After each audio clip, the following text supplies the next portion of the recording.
الحمد لله نحمده ونستعينه ونستغفره ونؤمن به ونتوكل عليه ونعوذ بالله من شرور أنفسنا ومن سيئات أعمالنا من يهده الله فلا مضل له ومن يضلله فلا هادي له ونشهد أن لا إله إلا الله وحده لا شريك له ونشهد أن سيدنا ومولانا محمدا عبده ورسوله صلى الله عليه وسلم تسليما كثيرا كثيرا أما بعد فأعوذ بالله من الشيطان الرجيم بسم الله الرحمن الرحيم وما أرسلناك إلا رحمة للعالمين صدق الله العلي العظيم. وقال النبي صلى الله عليه وسلم إنما أنا رحمة مهداة. وقال عليه الصلاة والسلام لن تزول قدما ابن آدم من عند ربه حتى يسأل عن خمس: عن عمره فيما أفناه، وعن شبابه فيما أبلاه، وعن ماله من أين اكتسبه وأين أنفقه، وماذا عمل بما علم، او كما قال صلی اللہ علیہ وسلم. جمعیت علماء بنارس کے زیر اہتمام سیرت النبی کی یہ 29ویں کانفرنس ہے جو دارالعلوم دیوبند کے عالی وقار محتمم حضرت مولانا مفتی ابو القاسم صاحب نعمانی دامت برکاتہم کی زیر صدارت جاری ہے، اور جس میں نہایت معزز مہمانوں میں حضرت مولانا محمود اسعد مدنی صاحب دامت برکاتہم جنرل سیکریٹری جمعیت علماء ہند بھی تشریف فرما. محترم حضرات، سیرت النبی کی یہ کانفرنس ہے، اور میں نے ایک آیت کریمہ اور 2 مختصر سی حدیثیں پیش کی.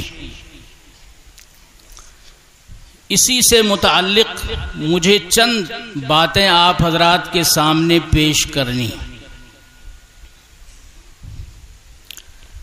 مولانا حالی نے کہا تھا وہ نبیوں میں رحمت لقب پانے والا، مرادیں غریبوں کی بر لانے والا،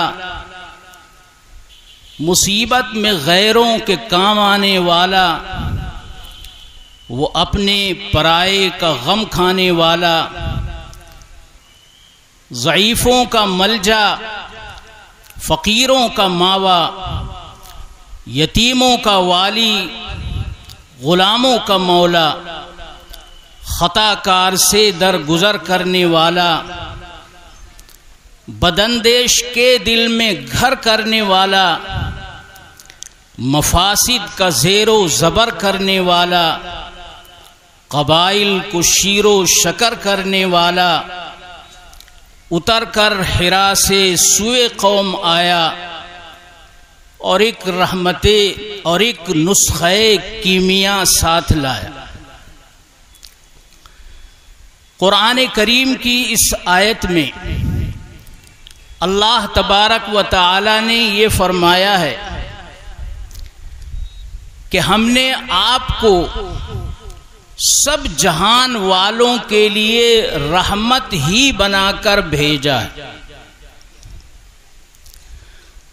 نبی پاک صلی اللہ علیہ وسلم صرف عربوں کے لیے رحمت نہیں ہیں، صرف مسلمانوں کے لیے رحمت نہیں ہیں، آپ کو سارے جہان کے لیے رحمت بنا کر بھیجا گیا ہے۔ آپ انسانوں کے لیے بھی رحمت ہیں، جانوروں کے لیے بھی رحمت ہیں، تمام مخلوقات کے لیے رحمت ہیں، مسلمانوں کے لیے بھی رحمت ہیں، غیر مسلمین کے لیے بھی رحمت ہیں، آپ مردوں کے لیے بھی رحمت ہیں، عورتوں کے لیے بھی رحمت ہیں، بچوں کے لیے بھی رحمت ہیں، بوڑھوں کے لیے بھی رحمت ہیں، جوانوں کے لیے بھی رحمت۔ تمام مخلوقات اور تمام جہان والوں کے لیے آپ کو رحمت بنا کر بھیجا گیا۔ یہی بات آپ نے خود حدیث مبارک میں فرمائی کہ انما انا رحمت مہدات، میں صرف رحمت ہوں جس کو اللہ نے تمام لوگوں کے لیے بھیجا ہے۔ تو نبی پاک صلی اللہ علیہ وسلم سب جہان والوں کے لیے رحمت ہیں۔ ہمارا یہ فریضہ ہے کہ ہم آپ کی رحمت اپنے اندر موجود رکھیں، اس رحمت سے خود فائدہ اٹھائیں اور آپ کی رحمت کو سارے دنیا میں پہنچائیں، آپ کی تعلیمات کو ساری دنیا میں پہنچائیں۔ آج نبی پاک صلی اللہ علیہ وسلم کی تعلیمات رحمت کی دنیا کو سب سے زیادہ ضرورت۔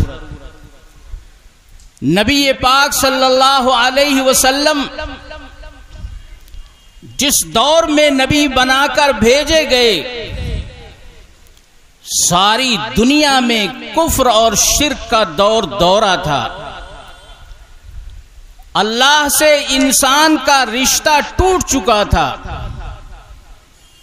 عورتوں پر حد سے زیادہ ظلم ہو رہا تھا، غلاموں پر بہت زیادہ زیادتی ہو رہی تھی، طرح طرح کے مظالم تھے جو لوگ دوسروں پر کر رہے تھے۔ لوگوں کو مختلف قبیلوں اور مختلف ذاتوں میں بانٹ کے رکھ دیا گیا تھا۔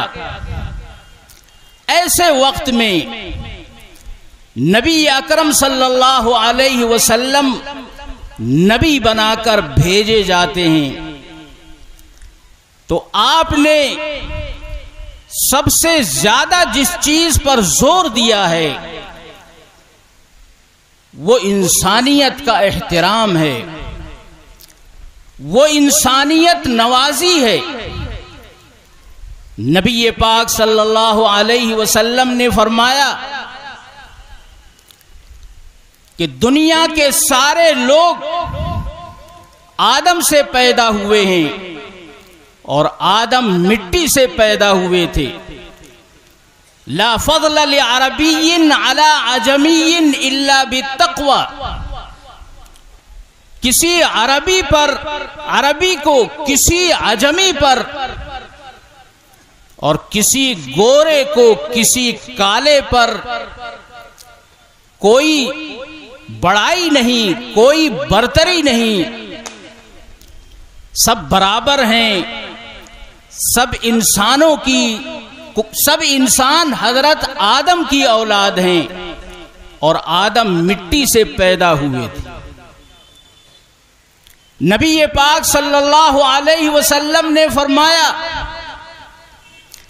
الخلق عیال اللہ، مخلوق اللہ کا کنبہ ہے۔ مخلوق اللہ کی فیملی ہے، اس کا مطلب یہ نہیں کہ اللہ کے بیوی بچے ہیں. مطلب یہ ہے کہ ایک شخص کو اپنے خاندان کے لوگوں سے جتنی محبت ہوتی ہے، جتنا پیار ہوتا ہے، اللہ کو اپنے بندوں سے اس سے زیادہ محبت. مولانا حالی نے اس کا ترجمہ کیا ہے. یہ پہلا سبق ہے کتاب ہدا کا کہ مخلوق ہے ساری کنبہ خدا کا. آپ نے ہر طرح کے بھید بھاؤ کو ختم کیا. کسی طرح کا چھوت چھات، کسی طرح کا بھید بھاؤ، کسی طرح کی اونچ نیچ، کسی طرح کی تفریق انسانوں میں روا نہیں رکھی گئی. آپ نے فرمایا اللہم انی اشہد ان الناس کلہم اخوہ. اے اللہ، میں یہ گواہی دیتا ہوں کہ سارے انسان بھائی بھائی ہیں. دنیا کے سارے انسان بھائی بھائی ہیں. کسی ملک کے رہنے والے ہوں، کسی مذہب کے ماننے والے ہوں، کسی تہذیب پر چلنے والے ہوں، کسی رنگ و نسل اور سنسکرتی کے انسان ہوں، یہ سارے انسان آپس میں بھائی بھائی ہیں. چاہے وہ مومن ہوں چاہے کافر ہوں، چاہے پڑھے لکھے ہوں چاہے بے پڑھے لکھے ہوں، چاہے کسان ہوں یا کسی بھی پیشے سے تعلق رکھتے ہوں، یہ سارے لوگ آپس میں بھائی بھائی. اس زمانے میں غلاموں پر بہت زیادہ ظلم ہوتا تھا. بڑی بڑی تقریبات میں غلاموں کا سر مڑوا کر اس پر موم بتیاں رکھی جاتی تھیں اور ان کے سروں پر موم بتی جلتے جلتے پگھل کر ان کے چہروں پر سینوں پر آتی. کتنی تکلیف ہوتی ہوگی اس کا اندازہ آپ کر سکتے ہیں. مگر وہ غلام تھے، کچھ بول نہیں سکتے تھے، کچھ کہہ نہیں سکتے تھے.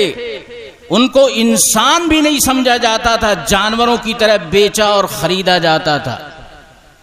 نبی پاک صلی اللہ علیہ وسلم نے تمام انسانوں کو بھائی بھائی بنایا. یہ پہلی آواز تھی جو حرم مکہ سے اور مکہ مکرمہ سے نکلی کہ سارے انسان آپس میں بھائی بھائی ہیں. واقعہ آتا ہے کہ غزوہ خیبر میں نبی پاک صلی اللہ علیہ وسلم کا لشکر فتح کے لیے قیام پذیر ہے. خیبر کے قلعے کے پاس ایک چرواہا بیچارہ اپنی بکریاں چرا رہا ہے. اس نے سوچا چلو دیکھیں لوگ محمد محمد کہتے ہیں، محمد کیسے ہیں. وہ آیا، آپ سے اس نے بات کی کہ آپ کیا کہتے ہیں. حضور نے اسلام کا پیغام پیش کیا. اس نے کہا کہ اگر میں مسلمان ہو جاؤں تو کیا کریں گے آپ، مجھے کیا ملے گا. نبی پاک صلی اللہ علیہ وسلم نے فرمایا کہ ہم آپ کو سینے سے لگائیں گے، گلے سے لگائیں گے، اور آپ عزت کی زندگی گزاریں گے. اس نے کہا کہ اچھا، آج تو کوئی مجھ سے بات کرنے کے لیے تیار نہیں ہے، مجھے بہت گھٹیا سمجھا جاتا ہے، مجھے کوئی انسان بھی نہیں سمجھتا، آپ ہمیں سینے سے لگا لیں گے.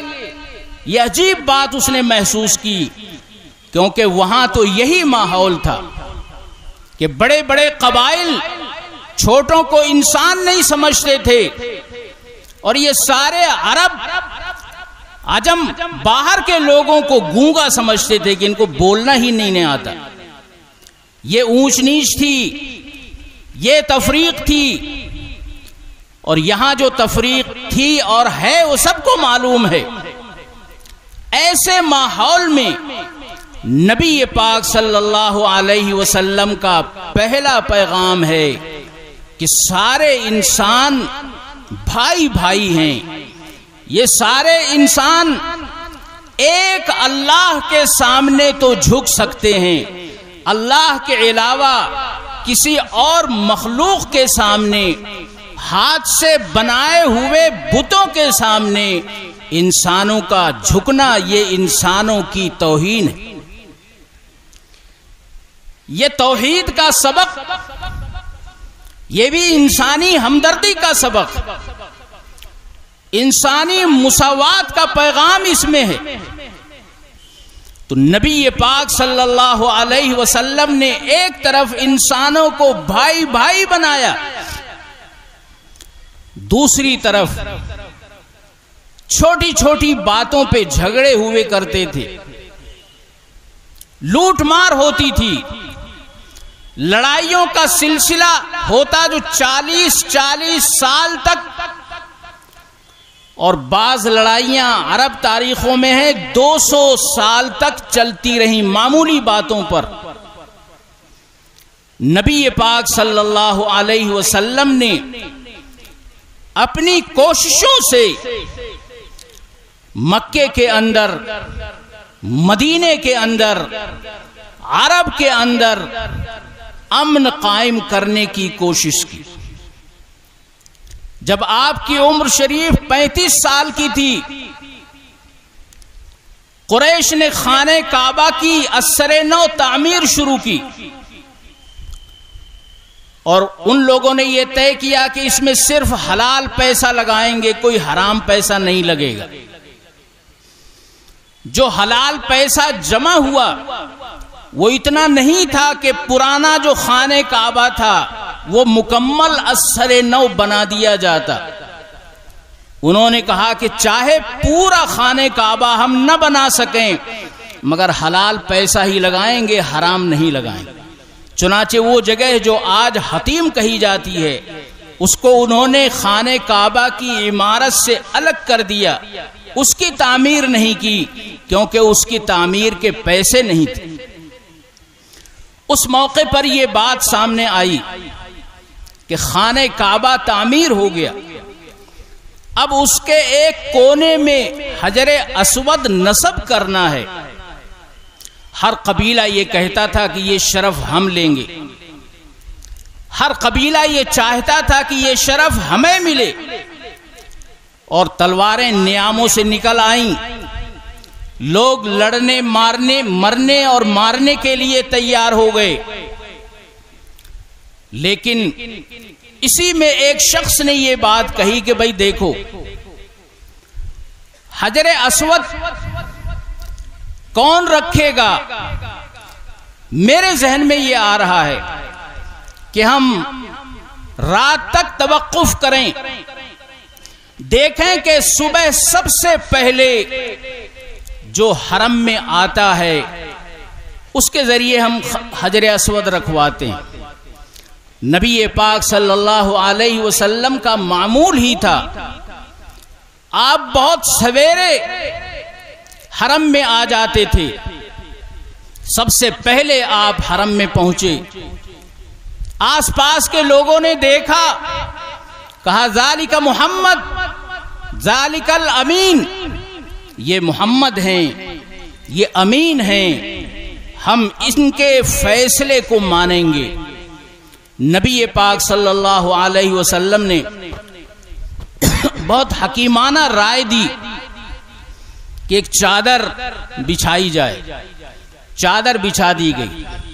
حجر اسود نبی پاک صلی اللہ علیہ وسلم نے اپنے دست مبارک سے لے کر اس چادر میں رکھا اور فرمایا کہ ہر قبیلے کے لوگ اپنے اپنے ہاتھ سے چادر پکڑیں اور اٹھا کر خانہ کعبہ کے کونے تک لے چلیں. وہاں آپ نے وہ حجر اسود اٹھایا اور خانہ کعبہ کی کونے میں اس کو نصب فرما دی۔ یہ آپ کی ایسی کوشش تھی کہ ایک بڑا قتل عام رک گیا، ایسا قتل جو حرم میں ہوتا، حرم کے لیے ہوتا، حجر اسود کے لیے ہوتا، جس کے بارے میں کہا گیا ہے کہ من دخلہ کان آمنا، جو حرم میں پہنچ جاتا ہے وہ بھی امن میں داخل ہو جاتا ہے، وہ بھی مامون ہو جاتا ہے۔ اس کے بعد عرب کے اندر لوٹ مار کا سلسلہ تھا۔ ایک تاجر کہیں سے بیچارہ سامان لے کر آیا اور ایک قریش کے ایک بڑے وجاہت والے شخص نے، معروف شخص نے، عاص ابن وائل نے اس کا سارا سامان لے لیا اور پیسے نہیں دیے۔ اب وہ بیچارہ چاروں طرف مارا مارا پھر رہا ہے کہ میرا اتنے کا سامان تھا اور اس نے مجھے کوئی پیسہ نہیں دیا، کسی نے ان کی مدد نہیں کی۔ کچھ لوگ تھے وہ سامنے آئے، جن میں نبی اکرم صلی اللہ علیہ وسلم بھی تھے، اور فضیل اور فضل نام کے کچھ اور لوگ تھے۔ انہوں نے ایک مجلس بنائی، کہا کہ ہم مکے میں ظلم نہیں ہونے دیں گے، ہم مکے میں ظلم نہیں ہونے دیں گے، اور اگر کسی نے ظلم کیا ہے تو ہم مظلوم کی مدد کریں گے۔ نبی پاک صلی اللہ علیہ وسلم بھی اس میں شامل تھے، اور 3-4 لوگ اور بھی تھے۔ یہ سارے لوگ عاص ابن وائل کے گھر گئے اور کہا کہ جتنا پیسہ اس غریب کا بنتا ہے وہ سارے پیسے ادا کرو، آج سے مکے میں کوئی ظلم نہیں ہوگا، آج سے مکے میں کوئی اتیاچار نہیں ہوگا، آج سے مکے میں کوئی کسی کو ستائے گا نہیں۔ اسلام سے پہلے یہ گویا کہ امن کمیٹی ایک بنی ہے یا ظلم کے خلاف ایک مجلس بنی ہے۔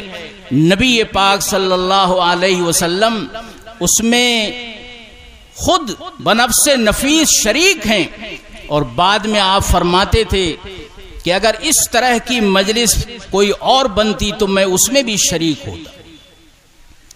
تو امن قائم کرنے کے لیے، ظلم کی جڑ کاٹنے کے لیے آپ نے ہمیشہ کوشش فرمائی۔ فرمایا انصر اخاک ظالما او مظلوما، اپنے بھائی کی مدد کرو، اگر وہ ظالم ہے تو بھی اس کی مدد کرو، اگر مظلوم ہے تو بھی مدد کرو۔ حدیث کا جو مطلب تھا وہ پورے طور پر بعض صحابہ کے ذہن میں نہیں آیا۔ انہوں نے پوچھا کہ یا رسول اللہ، مظلوم کی مدد تو ہم جانتے ہیں،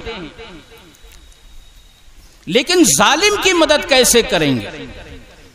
آپ نے فرمایا ان تکفہ عن الظلم، ظالم کی مدد یہ ہے کہ اس کو ظلم سے روکا جائے۔ نبی اکرم صلی اللہ علیہ وسلم کی یہ تعلیمات ہیں۔ آپ نے مکے میں اور مدینہ تشریف لے جانے کے بعد مدینے میں امن کا ماحول قائم کیا، شانتی کی فضا بنائی۔ سب سے پہلے مدینے میں آپ نے ایک معاہدہ کیا جس میں یہود شامل تھے، مسلمانوں کا اور یہودیوں کا معاہدہ ہے۔ یہ آپ کی سیاسی دوربینی کو بھی بتاتا ہے، اور کسی بھی شہر میں امن قائم کرنے کی کوشش سے دلچسپی بھی اس سے ظاہر ہوتی ہے۔ آپ نے یہود اور مسلمانوں کو جوڑ کر یہ معاہدہ کیا، اور اس میں جو عربی دفعات ہیں اس میں یہ صراحت ہے کہ المسلمون والیہود امۃ واحدہ، مدینے میں رہنے والے مسلمان، مدینے میں رہنے والے یہودی مدینے میں رہنے کی بنیاد پر ایک قوم ہیں. اگر باہر سے کوئی طاقت مسلمانوں پر حملہ کرتی ہے، یہود مسلمانوں کی مدد کریں گے. اگر باہر سے کوئی طاقت یہود پر حملہ کرتی ہے، مسلمان یہود پر کی مدد کریں گے. یہ نظریہ ہے جو حضور صلی اللہ علیہ وسلم کے اس معاہدے میں اختیار کیا گیا، اور یہ آپ کی جنگی مہارت کو بھی بتاتا ہے کہ مدینے میں یہود سے سب سے زیادہ خطرہ تھا، مگر آپ نے یہود کو معاہدے میں شامل کر کے اس خطرے کو کسی حد تک دور کرنے کی کوشش کی. یہاں ہندوستان میں حضرت شیخ الاسلام مولانا حسین احمد مدنی اور ان کے شیخ اور استاد شیخ الہند مولانا محمود الحسن دیوبندی جب جنگ آزادی کی لڑائی چل رہی تھی، کئی کوششیں ہو چکی تھیں اور کامیابی نہیں ہو رہی تھی، تو حضرت شیخ الہند علیہ الرحمہ نے یہ پالیسی بنائی کہ تنہا مسلمان لڑ کر ملک کو انگریزوں سے آزاد نہیں کرا سکتے، اور تنہا ہندو بھائی بھی لڑ کر آزاد نہیں کرا سکتے. گاندھی جی کو قائد بنایا جائے، سارے لوگ مل کر متحد ہو کر ایک قوم ہو کر انگریزوں کا مقابلہ کریں. اس وقت یہ نظریہ سامنے آیا تھا کہ اس وطن میں رہنے والے سارے لوگ ایک قوم ہیں. یہ حضرت مدنی کا نظریہ تھا، اور یہ ایسے ہی نہیں تھا، یہ اس مدینے کے میثاق اور معاہدے کے ذریعے تھا. اور یہ ایک ایسا نظریہ تھا کہ اسی نظریے کی بنیاد پر اس ملک کو ایک رکھا جا سکتا ہے، متحد رکھا جا سکتا ہے. جمعیت علماء ہند نے ہمیشہ ایسی کوشش کی ہے جس سے ملک کی خدمت ہو، ملک کو متحد رکھا جائے، ملک کے سارے عوام کو ایک قوم بنا کر کھڑا کیا جائے، ملک کے لوگوں کی سب لوگ مل کر خدمت کریں. نبی اکرم صلی اللہ علیہ وسلم مکے میں تھے، کافروں نے آپ کو وہاں سے نکلنے پر مجبور کیا. آپ مدینے تشریف لے آئے، اور جہاں سے مکے کا راستہ مدینے کے لیے الگ ہوتا تھا، آپ نے فرمایا اگر یہ مکے والے مجھے نہ نکالتے تو میں یہاں سے نہ نکلتا. تو آپ کو آسانی کے ساتھ دعوت اور تبلیغ بھی نہیں کرنے دی، سہولت سے نمازیں بھی نہیں پڑھنے دی. آپ کو اور آپ کے صحابہ کو کتنا زد و کوب کیا، ستایا، مارا پیٹا. لیکن جب یہی مکہ فتح ہوتا ہے، یہ سارے بڑے بڑے عرب سردار سر جھکائے ہوئے آپ کے سامنے ہوتے ہیں، اور آپ ان سے پوچھتے ہیں تم کیا سمجھتے ہو کہ میں تمہارے ساتھ کیا معاملہ کروں گا؟ تو وہ جانتے تھے کہ آپ رحمت للعالمین ہیں، آپ رؤوف الرحیم ہیں، آپ سختی نہیں کریں گے. فرمایا اخن، انہوں نے کہا اخن کریم وابن اخن کریم، آپ شریف بھائی ہیں، شریف بھائی کے بیٹے ہیں، آپ سے ہمیں یہی توقع ہے کہ ہمارے ساتھ نرمی کا معاملہ کریں گے. فرمایا میں تمہارے بارے میں وہی کہتا ہوں جو حضرت یوسف نے اپنے بھائیوں کے بارے میں کہا تھا، اذهبوا فانتم الطلقاء، جاؤ کوئی تم پر ملامت نہیں، کوئی تم کو سخت اور سست نہیں کہے گا، تم آزاد ہو۔ یہی نہیں، حضرت عباس نے فرمایا کہ ابو سفیان لیڈر رہا ہے، اس کے دماغ میں لیڈری کا خناس بھی ہے، اس لیے آپ کچھ اس کے لیے خاص اعلان فرما دیں۔ ابھی کچھ دیر پہلے تک جو ابو سفیان آپ کا جانی دشمن تھا، صحابہ کو قتل کرنے کے لیے آمادہ اور تیار تھا، نبی پاک صلی اللہ علیہ وسلم کی رحمت عالم جوش میں آتی ہے اور آپ نے فرمایا من دخل دار ابی سفیان فہو آمن، جو ابو سفیان کے گھر میں بھی چلا جائے گا اس کو بھی امن ہے، جو اپنے گھر کے دروازے کو بند کر لے گا اس کو بھی امن ہے۔ ان سارے قاتلین کو، ان سارے مجرموں کو نبی پاک صلی اللہ علیہ وسلم نے یکلخت معاف کر دیا، کوئی انتقام نہیں لیا۔ یہود جن سے آپ نے معاہدہ کیا تھا، انہوں نے آپ کے ساتھ، تاریخ بتاتی ہے کہ بہت اچھا سلوک نہیں کیا۔ ایک عورت کو تیار کیا، اس نے آپ کی دعوت کی، کھانے میں زہر ملایا۔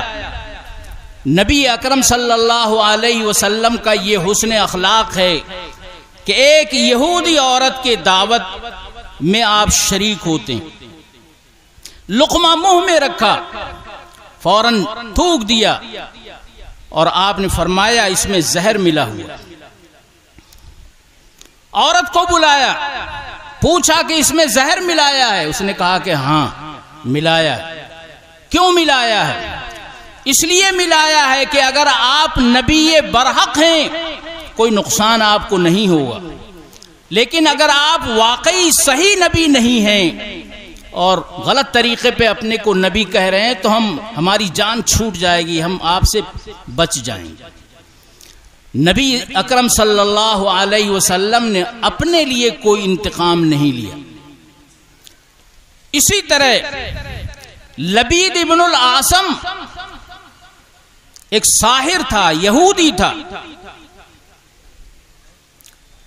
کئی لوگوں نے اس سے کہا کہ محمد پہ ہم نے بڑا جادو کیا مگر ہمارا جادو چلتا نہیں، تم ماہر ہو لہذا تم جادو کرو۔ اس نے جادو کیا اور حضور صلی اللہ علیہ وسلم کے خادم کچھ یہودی بچے تھے، ان سے حضور کی کنگھی کے بال منگوائے اور ایک خاص طریقے سے جادو کیا اور ایک کنویں کے اندر یہ سب چیزیں لے جا کر رکھی۔ نبی پاک صلی اللہ علیہ وسلم انسان تھے، انسان ہونے کے ناطے انسانی تقاضے بھی آپ پہ آتے تھے، انسان ہونے کے ناطے آپ بیمار بھی پڑتے تھے، انسان ہونے کے ناطے آپ کو بخار بھی ہوتا تھا، انسان ہونے کے ناطے جادو کا اثر بھی علماء نے لکھا ہے کہ آپ کو ہو سکتا ہے، لیکن جادو کا اثر آپ کی وحی پر نہیں ہوگا۔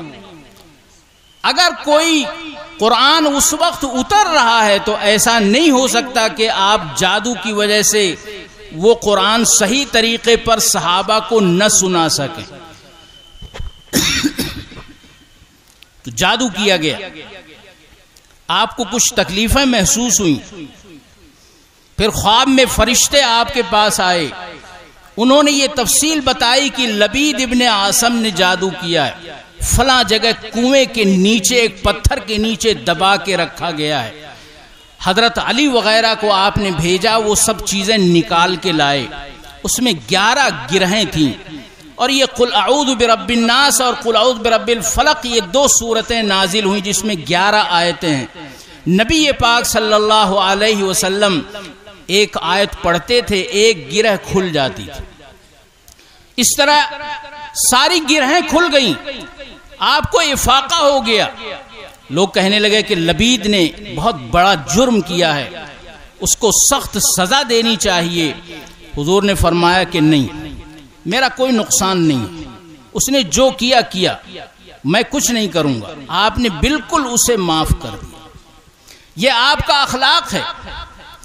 ایک یہودی خادم آپ کے پاس رہا کرتا ہے، پتہ چلا کہ وہ بیمار ہے، نبی پاک صلی اللہ علیہ وسلم اس کی عیادت کے لیے تشریف لے جاتے ہیں۔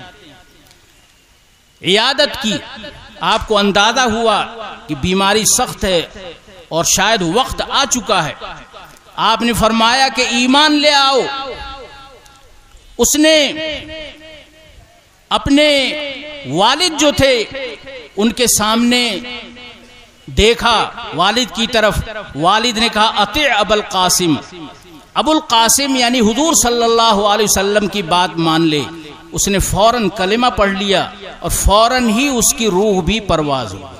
یہ نبی اکرم صلی اللہ علیہ وسلم کے اخلاق ہیں، یہ اخلاق ہمیں اپنے اندر پیدا کرنا چاہیے۔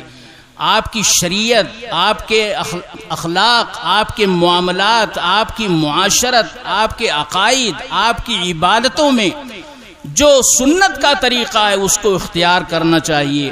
اللہ تبارک و تعالی ہم سب کو نبی پاک صلی اللہ علیہ وسلم کی سنتوں پر عمل کی توفیق عطا فرمائے۔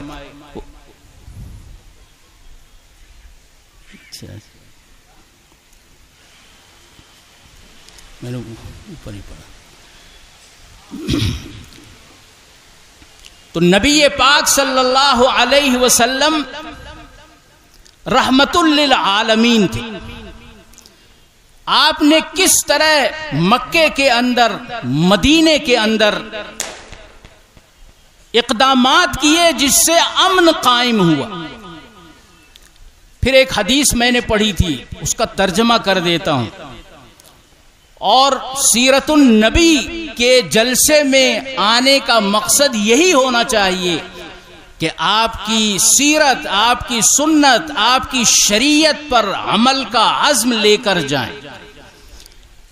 حدیث پاک میں نبی پاک صلی اللہ علیہ وسلم نے فرمایا، قیامت کے دن انسان کے قدم اللہ کے پاس سے ہٹ نہیں سکیں گے جب تک اس سے 5 سوال نہ کر لیا جائے۔ ہر شخص سے 5 سوال کیا جائے گا۔ پرچہ آپ کو آؤٹ کر دیا گیا ہے، دے دیا گیا ہے۔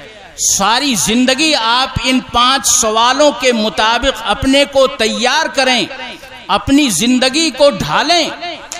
فرمایا عن عمرہ فیما افناہ، ہر شخص کی عمر، زندگی کے ایک ایک منٹ، ایک ایک سیکنڈ کے بارے میں پوچھا جائے گا کہ تم کو جو زندگی دی تھی اس کو تم نے کہاں خرچ کیا۔ عمل سے زندگی بنتی ہے، جنت بھی جہنم بھی یہ خاکی اپنی فطرت میں نہ نوری ہے نہ ناری ہے۔ تم نیک عمل کر کے جنت میں جا سکتے تھے، جہنم سے بچ سکتے تھے، تم نے کیا کیا؟ ایک ایک پل کا حساب دو۔ فرمایا کہ جوانوں سے دوسرا سوال ہوگا کہ تم نے اپنی جوانی کہاں گزاری۔ یہ جوان اللہ کے نزدیک بڑے عزیز ہیں، بڑے محبوب ہیں۔ ایک حدیث کا مضمون ہے کہ اگر کوئی شخص، کوئی جوان جوانی میں اللہ کی عبادت کا پابند ہے اور بڑھاپے میں، بڑھاپے کی وجہ سے وہ عبادتیں جو نوافل ہیں جو پہلے کرتا تھا، سنن اور مستحبات، وہ نہیں کر پا رہا ہے، اللہ تبارک و تعالی فرماتے ہیں کہ سابقہ عبادتوں کا ثواب جاری رکھا جائے۔ عبادت نہیں کر پا رہا ہے، تہجد میں اٹھ نہیں پا رہا ہے، مگر تہجد کا ثواب مل رہا ہے۔ نوافل جو پہلے پڑھتا تھا اتنے نہیں پڑھ پا رہا ہے، مگر اسے ثواب مل رہا ہے۔ تو جوانی کی عبادت اللہ کو بڑی عزیز ہوتی ہے۔ جوان کے بارے میں ایک اور حدیث میں فرمایا 7 طرح کے لوگ اللہ کے عرش کے سائے میں ہوں گے، اس میں ایک جوان بھی ہوگا۔ فرمایا شاب نشأ فی عبادت اللہ، ایسا جوان جس کی جوانی اللہ کی عبادت میں پروان چڑھی ہو۔ تو جوان اگر جوانی میں عبادت کر رہا ہے وہ عرش الہی کے سائے تلے ہوگا۔ فرمایا وَعَمَّالِهِ مِنْ أَيْنَ اكْتَسَبَهُ وَأَيْنَ أَنْفَقَهُ، مال کے بارے میں دو سوال ہیں، مال کہاں سے کمایا، کہاں خرچ کیا۔ اس لیے کمانے میں بھی فکر کرنی چاہیے، یہ نہیں کہ جہاں سے الٹپ کما لیا، حلال کمائی ہونی چاہیے، اور اگر حلال کمائی ہوگی جبھی حلال جگہ خرچ ہوگی۔ ایک واقعہ آتا ہے کہ ایک صاحب ایک بزرگ کے پاس آئے، کہنے لگے کہ حضرت یہ کچھ پیسے لے لیجئے اور غریبوں پہ خرچ کر دیجئے گا۔ وہ کہنے لگا نہیں، تم جا کے خود خرچ کرو، پہلے حلال کماؤ پھر غریبوں پر خرچ کرو۔ وہ گیا، اس نے دیکھا کہ ایک غریب آدمی بیٹھا ہوا ہے باہر، اندھا بھی ہے، وہ ایک بڑی رقم اس کو دے گیا۔ اگلے دن پھر آیا اور یہ سوچا کہ اب اندھا تو وہاں نہیں ہوگا کیونکہ بڑی رقم میں نے دے دی۔ میں وہاں قریب گیا اس کے، تو وہ کہہ رہا تھا کہ رات تو بڑے مزے کی ہے، کہ ایک الو پھنس گیا تھا، ایک بیوقوف پھنس گیا تھا، بہت پیسے دے گیا اور ساری رات میں نے عیاشی میں گزاری۔ ابھی بیچارہ کہہ رہا ہے کہ بتائیے، ہم نے اپنے پیسے دیے اور یہ عیاشی کر رہا ہے۔ پھر وہ گیا بزرگ کے پاس کہ حضرت یہ ہوا، کہنے لگے میں نے پہلی دو باتیں کہی ہیں، حلال کماؤ اور حلال جگہ خرچ کرو، اور کہا کہ یہ 3-4 درہم ہیں یہ میں دے رہا ہوں، اسے لے کر جاؤ، جو سب سے پہلے باہر ملے اسے دے دینا۔ وہ درہم ایک شخص کو دے دی۔ پھر کسی طرح اس کے یہاں گیا، اس سے پوچھا کہ جو پیسے ہم نے دیے تھے اس کا کیا کیا تم نے؟ تو اس نے یہ کہا کہ ہم کئی دن سے فاقے میں ہیں، کچھ کھایا نہیں گھر والوں نے، اس لیے فوراً کھانا 2 درہم کا لے کر آیا اور 2 درہم کا اور غلہ لے کر آیا، پورے ہفتے کا خرچ اس سے چلے گا۔ وہ شخص کہتا ہے حضرت 2-4 درہم آپ نے دیے اور کئی لوگوں کو فائدہ ہو گیا۔ حضرت نے فرمایا کہ اصل چیز یہ ہے کہ جیسا کماؤ گے ویسا خرچ ہوگا، حلال کماؤ تبھی حلال جگہ خرچ ہوگا، ورنہ مال حرام بود بجائے حرام رفت والی بات ہوگی۔ اس لیے مال کمانے میں بھی ہمیں فکر کرنی ہے اور سوچ سوچ کر خرچ کرنا ہے۔ جو حلال جگہیں ہیں، جہاں خرچ کرنے میں ثواب زیادہ ہے، جہاں خرچ کرنے میں دین کا کام زیادہ ہے۔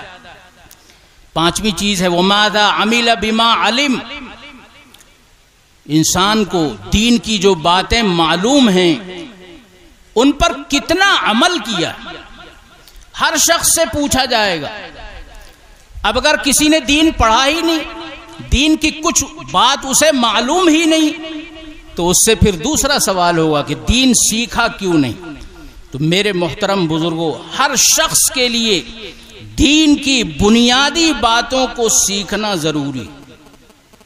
حلال کیا ہے، حرام کیا ہے، قرآن کریم صحیح پڑھنا، نماز کا طریقہ، روزے کا طریقہ، حج کا طریقہ، زکوٰۃ اگر ادا ہو رہی ہے تو زکوٰۃ کا طریقہ، یہ ضروری چیزیں جاننا ضروری ہے۔ ہر شخص کا عالم ہونا ضروری نہیں، نہ ممکن، لیکن دین کی بنیادی باتیں ہر شخص کو جاننا چاہیے، اور دین کی جن باتوں پر عمل کیا گیا ہے، جانا گیا ہے، ان پر عمل بھی ہونا چاہیے۔ یہ ہمارے اکابر نے یہ مدرسے اسی لیے قائم کیے ہیں کہ یہاں دین کی تعلیم ہوتی ہے۔ آج کل حالات پہلے سے زیادہ خراب ہو رہے ہیں، ہمیں اپنی دینی تعلیم کی بھی فکر کرنی ہے، ہمیں اپنے دنیاوی تعلیم کی بھی فکر کرنی ہے۔ ہر بچہ مکتب میں پڑھا ہوا ہو، ہر بچہ اور بچی قرآن پڑھے ہوئے ہوں، اس کی ہر شخص کو کوشش کرنی چاہیے۔ اسی طرح اپنے بچوں کو عصری تعلیم بھی دلائیں، انگریزی تعلیم بھی دلائیں، بنیادی تعلیم جو انگریزی ہے وہ دلائیں۔ اس ملک میں باعزت زندگی گزارنے کے لیے انگریزی اور عصری تعلیم بھی ضروری ہے، اور مسلمان بن کر رہنے کے لیے عربی تعلیم ضروری ہے۔ یہ علماء دیوبند ہیں جنہوں نے 1857 کے 9 سال کے بعد دارالعلوم دیوبند میں قائم فرمایا، اور انہوں نے پورے ملک میں اسلام کی حفاظت و اشاعت کا وہ کارنامہ انجام دیا جو آب زر سے لکھے جانے کے قابل ہے۔ آج ہم میں سے ہر شخص کو یہ عہد کرنا چاہیے کہ ہم دارالعلوم دیوبند اور جمعیت علماء ہند کے اکابر کے نقش قدم پر چلیں گے، اور جو کچھ پروگرام ان حضرات کی طرف سے آپ کو ملیں گے ان پروگراموں میں بھی آپ شریک رہیں گے۔ اور سیرت النبی کا خاص پیغام یہ بھی ہے کہ ہر شخص کو نبی پاک صلی اللہ علیہ وسلم سے محبت ہو، آپ کی سنت سے محبت ہو، آپ کی سیرت سے محبت ہو، آپ کے لباس سے محبت ہو، آپ کی داڑھی سے محبت ہو، آپ کے کپڑوں سے محبت ہو، آپ کے بولنے کے انداز سے محبت ہو۔ آپ نے دین کی جو باتیں بتائی ہیں ہر شخص ان پر عمل کرنے کی کوشش کرے۔ وآخر دعوانا ان الحمد للہ رب العالمین۔